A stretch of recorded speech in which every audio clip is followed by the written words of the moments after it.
بسم اللہ الرحمن الرحیم۔ السلام علیکم ورحمۃ اللہ وبرکاتہ۔ دوستو کیا حال ہے؟ امید ہے کہ آپ اللہ کے فضل کرم اس کی رحمت سے آپ بالکل ٹھیک ٹھاک ہوں گے۔ دیسی حکمت ٹپس چینل کے ساتھ میں آپ کی خدمت میں حاضر ہوں۔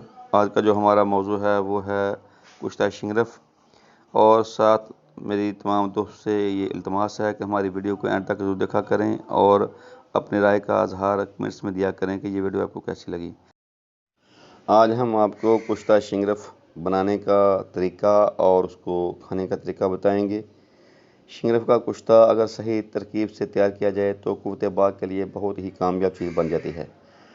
کچھ لوگوں کا خیال ہے کہ کوئی کشتہ 40 سال سے کم عمر کے لوگوں کو استعمال نہیں کرنا چاہیے، اس سے نقصان ہوتا ہے، لیکن یہ بات پرانے وقتوں کی ہے۔ آج کل کشتہ کا استعمال 25 سال سے زیادہ عمر کے بچوں کو، آدمیوں کو کشتہ جات استعمال کرتے دیکھا گیا ہے، لیکن کوئی بھی کشتہ اس وقت نقصان دیتا ہے جب اس کی مقدار سے زیادہ استعمال کیا جائے، لیکن اگر کشتے کی مقدار 1 چاول سے 2 چاول جس چیز کے ساتھ کھانے کو کہا جائے اسی سے ہی دوائی کا استعمال کرنا چاہیے۔ اگر مکھن، ملائی، دودھ کے ہمراہ کہا جائے تو اس سے ہی دوائی کو استعمال کریں، اس سے زیادہ فائدہ حاصل ہوتا ہے۔ شنگرف کو بنانے کا طریقہ کیا ہے کہ آپ نے 1 تولہ شنگرف سالم ڈالی لینی ہے اور آدھا کلو نمک لینا ہے۔ نمک آپ نے لے کر آدھا نمک کڑاہی کے اندر رکھ دینا ہے، اس کے اوپر شنگرف کی 1 ڈلی رکھ دینی ہے آپ نے 1 تولے کی، باقی نمک اس کے اوپر ڈال دینا ہے اور دونوں ہاتھوں سے نمک کو دبا دینا ہے تاکہ آگ جلانے کے بعد دھواں نہ نکلے۔ ہاتھوں سے دبا دیں تاکہ کسی طرف سے دھواں وغیرہ نہ نکلے۔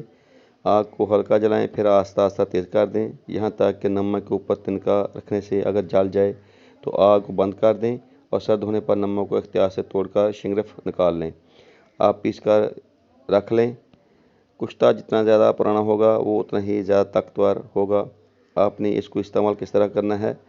1 رتی مکھن میں لپیٹ کر کھائیں۔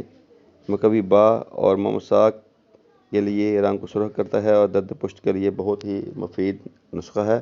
آپ اس کو کشتہ کو ضرور استعمال کریں اور ہمارے دیسی حکمت ٹپس چینل کو سبسکرائب کریں، لائک کریں، شیئر کریں، بیل آئیکن کو دبائیں تاکہ مزید نئی آنے والی ویڈیو آپ دیکھ سکیں۔ السلام علیکم ورحمۃ اللہ وبرکاتہ۔